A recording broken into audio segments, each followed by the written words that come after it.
Mga kapatid, swerte raw ang polka dots. Abay, swerte rin po kayo dahil may hatid tayong kay alaman ngayong Polka Dot Day.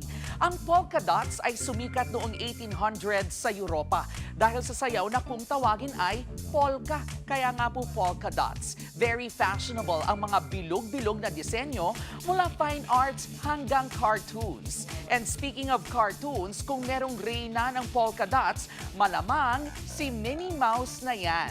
Since 1928, signature look na niya ang red dress na may white polka dots. Pero alam niyo po ba, ginawa talagang polka dots ang style ni Minnie Mouse para mas madaling tumatak ang character niya kahit silhouette pa lang.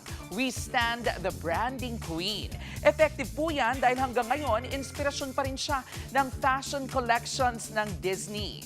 Etong matindi, ang real-life queen of polka dots, si Yayoi Kusama, isang Japanese artist na kilala sa buong mundo dahil sa kanyang infinity rooms na punong-puno ng dots. Kapag pumasok ka nga sa exhibit niya, parang lulubog ka sa universe ng salamin, ilaw at walang katapusang bilog.